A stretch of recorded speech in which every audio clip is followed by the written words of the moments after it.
Hello everyone, welcome back to my channel. और आज हम लोग बात करेंगे 5499 टेस्ट सीरीज़ का सेकेंड पार्ट। ठीक है, सो चलिए स्टार्ट करते हैं। आज का पहला क्वेश्चन है, ऐसे तो ये 29th क्वेश्चन है, बट आज का पहला क्वेश्चन है, consider the following statements regarding longitude. ठीक है, लॉन्गिट्यूड के रिगार्डिंग कौन सा स्टेटमेंट सही है वो हमें देखना है। तो पहला स्टेटमेंट क्या है, the distance between them decreases steadily polewards. सही। All meridians meet at the pole, ये भी सही है। They all are of an equal length, ये भी सही है। The prime meridian is located at 0 degree longitude, ये भी सही है। तो इसका आंसर क्या हो जाएगा, all of the above are correct. ठीक है, और अगर हम लैटिट्यूड का बात करेंगे, ठीक है, ये रहा हमारा और यहाँ इक्वेटर। लैटिट्यूड का अगर हम बात करेंगे तो वो फुल सर्कल होता है। ठीक है, दूसरा पैरेलल होता है एक दूसरे के इक्वेटर के। ठीक है, parallel. Next same at every place, और ये सेम रहता है सारे प्लेस पे। बट अगर हम लॉन्गिट्यूड का बात करेंगे तो इसमें होता है, ये होता है semi circle. Okay, semi circle होता है। एंड ये पैरेलल भी नहीं होता है, जैसे कि लैटिट्यूड पैरेलल होता है बट ये पैरेलल नहीं होता है। और ये इक्वेटर में तो 111 किलोमीटर में 1 डिग्री होता है। ठीक है, 1 डिग्री पे इतना डिस्टेंस होता है, बट ये डिक्रीज होते जाता है टूवर्ड्स, इधर पोल होता है, ये north pole and south pole. तो इधर जैसे पोल की तरफ बढ़ेगा वो डिक्रीज होते जाएगा डिस्टेंस। ओके, सो चलिए नेक्स्ट क्वेश्चन पे आते हैं। नेक्स्ट क्वेश्चन है, consider the following mass extinction. इसको क्रोनोलॉजिकली ऑर्डर में अरेंज करना है। ठीक है, पहला देखते हैं, परमियन ट्रासिक एक्सटिंक्शन, ये कितना में हुआ था, ये हुआ था अप्रोक्सीमेट 250 मिलियन ईयर अगो। ठीक है, 250 मिलियन ईयर अगो। नेक्स्ट हो जाएगा क्रिटेशियस पैलियोजीन एक्सटिंक्शन, ये कब हुआ था, तो ये हुआ था 66 अप्रोक्सीमेट। ठीक है, ऑर्डोविशियन सिल्यूरियन एक्सटिंक्शन, ये कब हुआ था, तो ये 444 मिलियन ईयर अगो।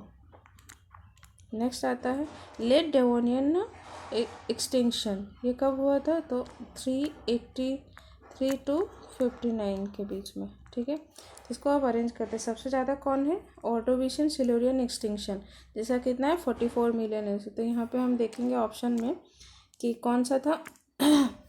तो ऑप्शन में हम देखते हैं, इसमें है 1 तो ये ख़त्म, क्योंकि पहला में आएगा 3। नेक्स्ट हम देखते हैं कौन सा था, उसके बाद था ये 300 समथिंग ना, लेट डेवोनियन वाला। तो 3 के बाद 4, दोनों में सेम है। अब 1 और 2 पे हम डिपेंड करेगा कि आंसर क्या होगा हमारा। ठीक है, तो ये कौन सा 250 था एंड ये 66 था, तो 1 हो जाएगा एंड 2, तो ऑप्शन ए हमारा करेक्ट हो जाएगा। ओके, नेक्स्ट क्वेश्चन में हम आते हैं, the red soil of India has been formed due to the weathering of brown forest soil in area of low rainfall, नहीं। Sandstone and quartzite in area of high rainfall, नहीं। Crystalline igneous rocks in area of low rainfall, correct, ये option सही हो जाएगा। ठीक है, और ये कहाँ पाया जाता है, तो ये पाया जाता है eastern and southern part of the Deccan plateau, Deccan plateau. Okay, and तो इसका स्टेटमेंट सही कौन सा था, option number C. Okay, next question में हम आते हैं, if you are travelling westward across the international date line, how does your calendar date will change.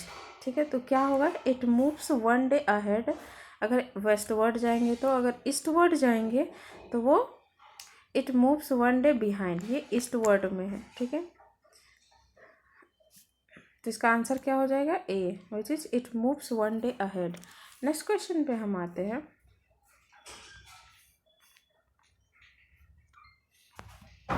In the context of geomorphology which of the following volcanic landforms is extrusive in nature.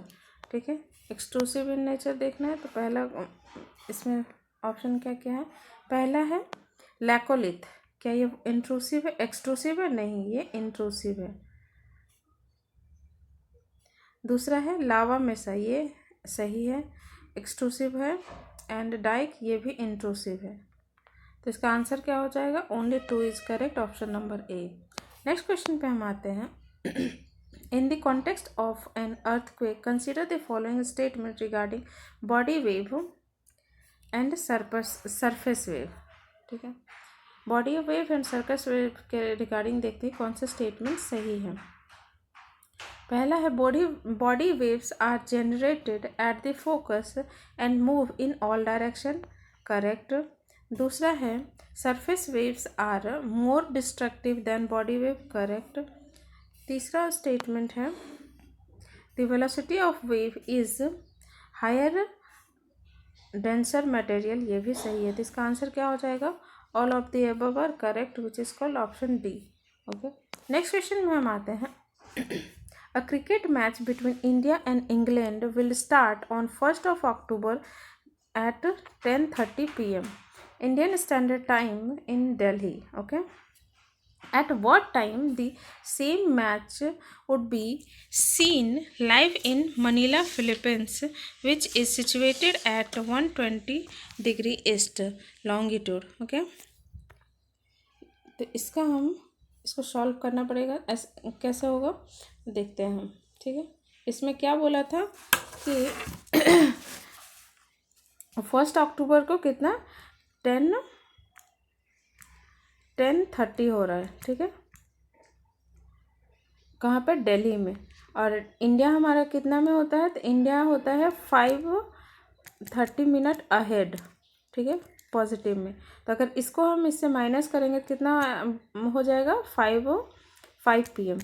ठीक है, अब ये 5 PM हो गया तो हमारा Manila Philippines कितना बोला था? 120 डिग्री में। ठीक है, अगर 120 को 4 ये से 1 डिग्री में कितना 1 degree is equal to 4 minute होता है। ठीक है, तो अगर इसको हम 120 को 4 से मल्टीप्लाई कर देंगे तो कितना आ जाएगा? हमारा आ जाएगा 480। ठीक है, और 480 को अगर हम 480 आ गया तो इसको अगर हम 60 से ये करेंगे डिवाइड करेंगे तो कितना आ जाएगा? 8 आवर आ जाएगा। ठीक है, और 8 आवर आ जाएगा तो इससे अगर हम और हमारा यहाँ था 5 PM में अगर 8 आवर हम लोग ऐड करेंगे तो कितना हो जाएगा? 5, 6, 7, 8, 9, 10 और एक 11, 12 एंड 1। तो इसका आंसर हो जाएगा ऑप्शन में देखते हैं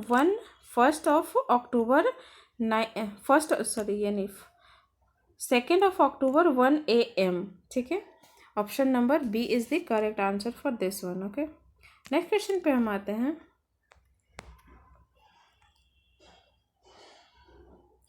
consider the following statement which reference to the body wave. Okay, पहला स्टेटमेंट है the denser the material the lower the velocity. ये स्टेटमेंट गलत है क्योंकि ये डेंसर द मटेरियल जब होगा तो ये हायर द वेलोसिटी होगा, ना कि लोअर। ओके, नेक्स्ट है द पे, और इसमें पूछा क्या है? इसमें करेक्ट पूछा है। ठीक है, नेक्स्ट स्टेटमेंट है the P waves can travel through gaseous liquid and solid material, collect. P wave तीनों मटेरियल से ट्रैवल कर सकता है, solid, liquid, gas. and S wave cannot travel through liquid material but it can travel through solid and gas material। ये गलत है क्योंकि S wave जो है वो ओनली सॉलिड मटेरियल से ट्रैवल करता है, ना कि लिक्विड और गैसियस से। ठीक है, तो स्टेटमेंट 3 गलत हो गया। तो इसका आंसर क्या हो जाएगा? आंसर हो जाएगा only 1 is correct, which is option A. Next question पे हम आते हैं। Consider the following statement first, maximum number of solar eclipse in a year is 2। नहीं, ये गलत है। Maximum number of solar eclipse 2 नहीं होता है। ठीक है, नेक्स्ट है earth's orbit is elliptical in shape, correct. ये स्टेटमेंट सही है, तो statement 1 is correct and statement 1 is wrong and statement 2 is correct. और हमारा सोलार इक्लिप्स तीन टाइप का होता है। और सोलार इक्लिप्स बनता कब है? तो जब सन और अर्थ के बीच में मून आ जाता है, ठीक है। तो इसका आंसर क्या हो जाएगा? आंसर हो जाएगा ये, 1 is incorrect and second is correct. Option number D is the correct answer. Next question पे हम आते हैं। Consider the following statements with reference to the motion of the earth. Okay, पहला स्टेटमेंट है द सर्कल ऑफ इल्यूमिनेशन, ठीक है, coincides with axis of earth on the full moon. ये गलत है। सर्कल ऑफ इल्यूमिनेशन क्या होता है? तो एक सर्कल होता है जो डिवाइड करता है डे एंड नाइट टाइम को। ओके, सपोज दैट ये हमारा अर्थ है, ये इक्वेटर हो गया और ये टिल्ट है। एक मिनट फिर से बनाते हैं। This is called earth and ये थोड़ा टिल्टेड है 23.5 एंड इक्वेटर, ठीक है। तो यहाँ पे बनेगा सर्कल ऑफ इल्यूमिनेशन, क्योंकि इसको बोलेंगे सर्कल ऑफ इल्यूमिनेशन। इधर मान लीजिए नाइट टाइम है तो इधर डे टाइम होगा, ठीक है। तो जो line the circle that divides the day and night on the globe which is called circle of illumination. तो पहला स्टेटमेंट गलत हो गया। दूसरा, और यहाँ पे पूछा है नॉट करेक्ट, कौन सा करेक्ट नहीं है, ठीक है। तो on the 21st of March, the geographic North Pole is tilted towards the sun। क्या ये होता है? नहीं। 21 मार्च को इक्विनॉक्स होता है, ठीक है, इक्विनॉक्स। और ये जब इक्विनॉक्स होता है तो तभी सन का रेज कहाँ पे पड़ता है डायरेक्टली? वो पड़ता है इक्वेटर पे, ठीक है, इक्वेटर पे। और ये 2 बार होता है इक्विनॉक्स। कब कब होता है? तो एक होता है 21 मार्च को एंड दूसरा आता है 23 सितंबर को, ठीक है। तो इसमें ये भी गलत हो गया। नेक्स्ट स्टेटमेंट है the speed of the earth rotation decrease towards the pole. ये सही है, ठीक है। तो इसमें गलत कौन सा है? क्योंकि यहाँ इनकरेक्ट पूछा है, तो पहला एंड दूसरा स्टेटमेंट गलत है। तो option number C is the correct answer for this one. Okay, और इक्विनॉक्स का मतलब क्या होता है? When equal day and equal nights are happen. Next question पे हम आते हैं। Consider the following statements regarding the nebular hypothesis. Okay, nebular hypothesis के अकॉर्डिंग कौन से स्टेटमेंट सही है?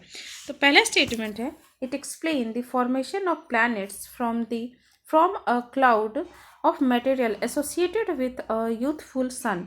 ये स्टेटमेंट सही है। नेक्स्ट है Immanuel Kant is one of the major contributor to this theory. ये भी सही है। तो इसका आंसर क्या हो जाएगा? Both are correct. Option number C. Next question पे हम आते हैं। नेक्स्ट क्वेश्चन है consider the following statements while a lunar eclipse can occur twice a year which is lunar eclipse and a solar eclipse occur only once a year. ये statement गलत है हमारा, क्योंकि lunar eclipse occur twice a year, but इसमें exception भी होता है कि ये कभी कभी सम टाइम 3 ईयर्स एंड कभी कभी होता भी नहीं है, ठीक है। तो ये ये हो गया लूनार इक्लिप्स का। और सोलार इक्लिप्स में क्या होता है कि ये 2 to 5 times in a year होता है, ना कि वंस, ठीक है। तो ये पहला स्टेटमेंट गलत हो गया। दूसरा स्टेटमेंट है solar eclipse always takes place on the summer solstice of the northern hemisphere. क्या स्टेटमेंट सही है? नहीं, ये भी गलत है, क्योंकि वो ऑलवेज नहीं होता है, ये होता है एवरी न्यू मून पे, ठीक। एंड अगर हम लूनार इक्लिप्स का बात करें तो लूनार इक्लिप्स होता है कब होता है? तो वो होता है एवरी फुल मून पे।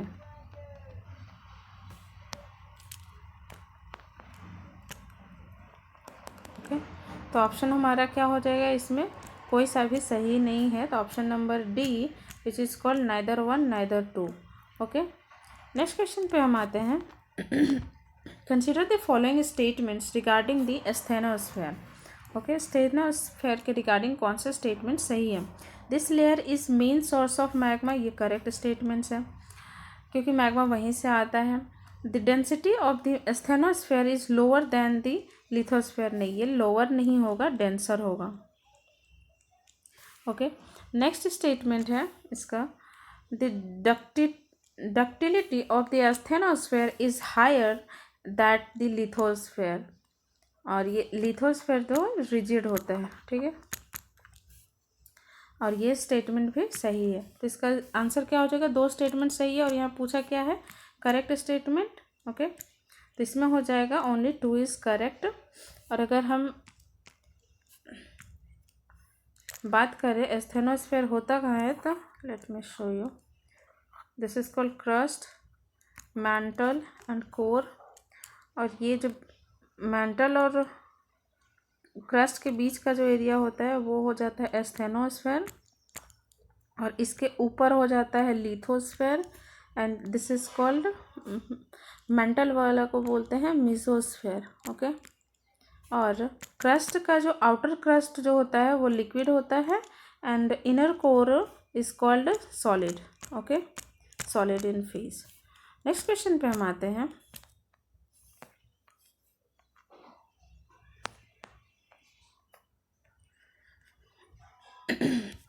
Consider the following statements regarding the planets in our solar system. Okay, पहला स्टेटमेंट है इसका,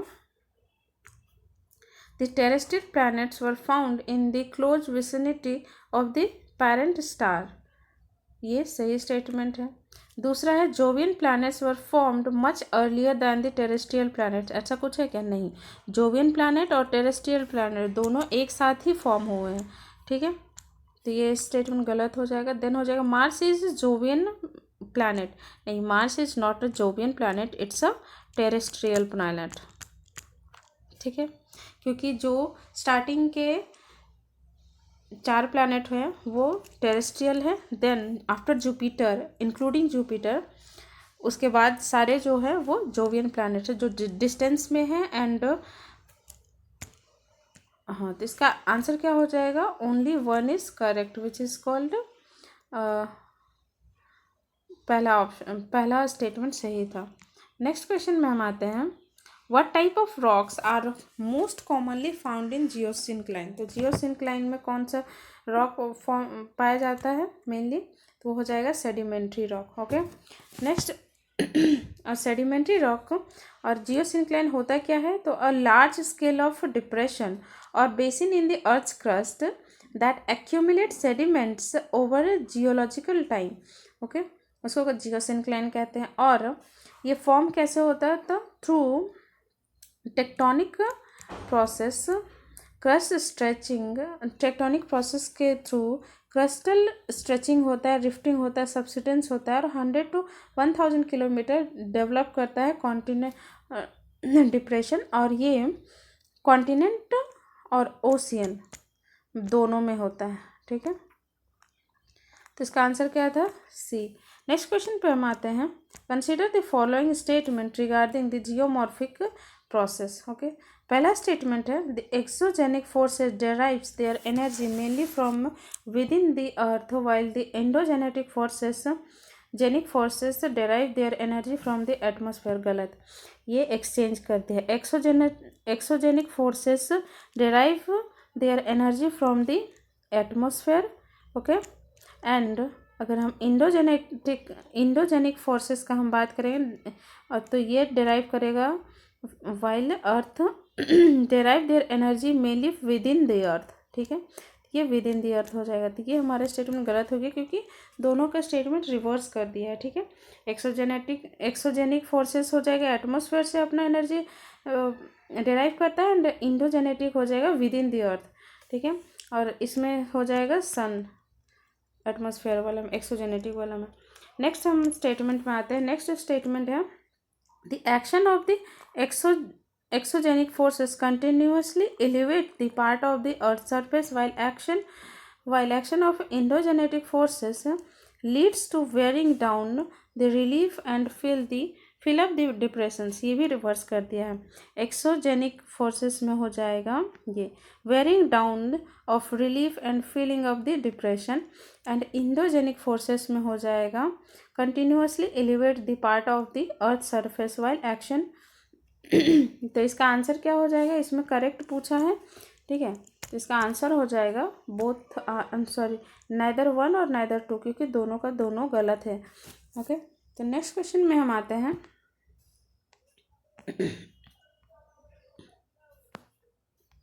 consider the following statement about the international date line. ठीक है, तो पहला स्टेटमेंट देखते हैं। It is an imaginary straight line which diametrically opposite to the Greenwich meridian. कैसे ही नहीं, ये स्ट्रेट नहीं होता है जबकि ये जिगजैग वे में होता है। ओके, जिगजैग लाइन होता है।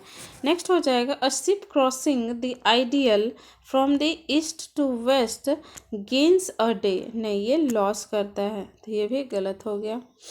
नेक्स्ट है it has no legal international status. It has no legal international status, ये सही है, तो इसका आंसर क्या हो जाएगा? करेक्ट पूछा है तो only 3 is the correct answer which is called option A. Okay, next question में हम आते हैं।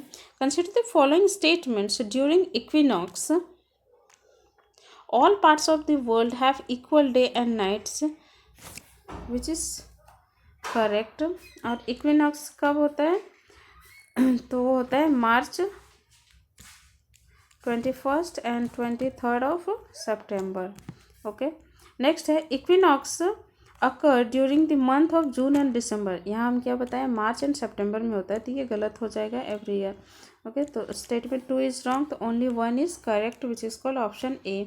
और अगर हम बात करते हैं समर सॉलिस्टिस और विंटर सॉलिस्टिस की, समर सॉलिस्टिस जो कि होता है 21 ऑफ जून में। अगर हम बात करते हैं विंटर सॉलिस्टिस की, तो वो होता है कब?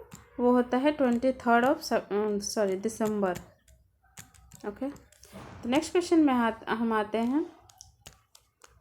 मिलानकोविच cycles are related to which of the following? Sunspot cycle नहीं, ये है variation in the earth eccentricity, axial tilt and precession. ये तो option B is the correct answer. Okay, next question में हम आते हैं। Only one side of the moon is visible to a person on the earth because the moon lies in the geosynchronous orbit of the earth। नहीं, ये reason नहीं है। The speed of the rotation of the moon is same at of the earth। नहीं, ये भी option गलत है। Next है the speed of the revolution of the moon is the same as that of the earth। ये भी गलत है। नेक्स्ट स्टेटमेंट है the moon takes the same time to complete one spin as for the revolution of the earth। ये statement is correct। okay, next question में हम आते हैं। next question है with reference to the longitude and standard time zone consider the following statement: the entire world is divided into 15 time zones. ये गलत statement है क्योंकि ये 15 नहीं है, 24 टाइम जोन्स है। Okay, and differ from the next by, और ये एक दूसरे से कितना डिफरेंस है? 15 डिग्री होता है 1 आवर में, ये डिफरेंस है बिटवीन 1 आवर। ओके, नेक्स्ट है नेक्स्ट स्टेटमेंट है all countries have adopted their standard time the central meridian of the countries. नहीं, ऑल कंट्रीज नहीं है, बट मेजोरिटी है। मेजोरिटी कंट्री क्या अडॉप्ट किया है? तो central meridian of the country, like India का कितना है? इंडिया का हो जाएगा 82.5 डिग्री ईस्ट, जो कि प्लस में है 5.30 minute ahead. Okay, next question पे हम आते हैं। और इसमें सम कंट्रीज ऐसे, कुछ कंट्री ऐसे भी है जो अनयूजुअल टाइम जोन को फॉलो करते हैं। ठीक है, तो आप कमेंट में हमें ये बताएं कि सबसे ज़्यादा टाइम जोन किस कंट्री का है। ओके, नेक्स्ट क्वेश्चन में हम आते हैं। Consider the following statements with reference to solar eclipse. पहला स्टेटमेंट है it occurs the sun and the moon are exactly in the line with the earth and the moon completely obscures the sun. Statement सही है।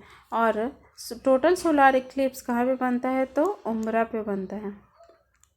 और total solar Eclipse कितने type के होते हैं? 3 type के। एक होता है टोटल सोलर इक्लिप्स, एक होता है पार्शियल सोलर इक्लिप्स, और एक आप बताइए कमेंट में कौन सा होता है, ठीक है।